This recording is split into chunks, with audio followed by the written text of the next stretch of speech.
بانی پاکستان تحریک انصاف اور سابق وزیر اعظم عمران خان کی سابق اہلیہ ریحام خان نے اپنی سیاسی جماعت پاکستان ریپبلک پارٹی کے قیام کا اعلان کیا ہے، جو ان کے مطابق عوامی حقوق، شفافیت اور میرٹ کی بنیاد پر ایک نیا سیاسی کلچر متعارف کرانے کے غرض سے متعارف کروائی گئی ہے۔ ریحام خان نے منگل کی شام کراچی میں میڈیا سے گفتگو کرتے ہوئے موجودہ سیاسی نظام اشرافیہ کے تسلط اور عوامی مسائل پر بھرپور تنقید کرتے ہوئے وعدہ کیا کہ ان کی جماعت عوامی آواز بن کر حقیقی تبدیلی کی بنیاد رکھے گی۔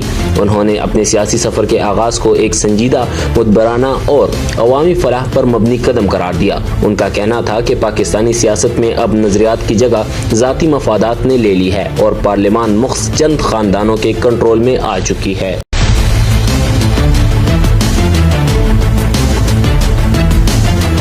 ریحام خان کا مقصد ایسے چہروں اور سوچ کو متعارف کروانا ہے جو واقعی عوام کی نمائندگی کرے۔ انہوں نے دعویٰ کیا کہ ان کی جماعت محروم طبقات، پسماندہ علاقوں اور نظر انداز صوبوں کی حقیقی آواز بنے گی۔ ریحام خان نے اپنی ذاتی زندگی اور صحافتی کیریئر کے حوالے سے گفتگو کرتے ہوئے کہا کہ وہ نجی نیوز ایجنسی سے استعفیٰ دینے کے بعد وہ 4 سال اپنی والدہ کے ساتھ وقت گزارتی رہی اور اسی دوران پاکستان سے محبت نے انہیں واپس ملک کی طرف کھینچا ہے۔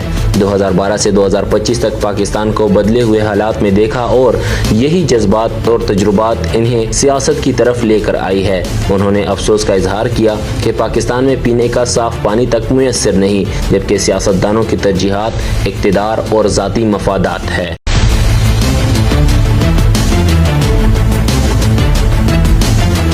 ریحام خان نے موجودہ نظام پر کڑی تنقید کرتے ہوئے کہا کہ آج کی سیاست صرف اقتدار کے کھیل تک محدود ہو کر رہ گئی ہے۔ کسی کی حکومت گر رہی ہے، کوئی جیل جا رہا ہے تو کوئی نکل رہا ہے۔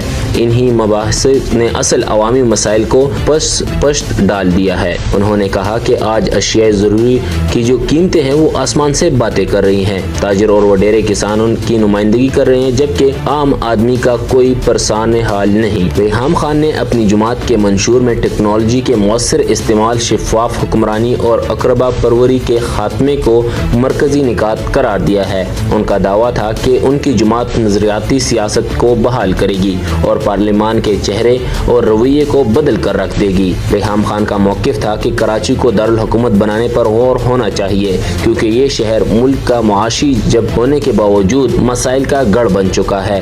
انہوں نے خیبر پختونخوا، بلوچستان، سندھ اور دیگر علاقوں کی محرومیوں کو یکساں اہمیت دیتے ہوئے کہا کہ وہ پاکستان کے ہر کونے کی آواز بننا چاہتی ہے۔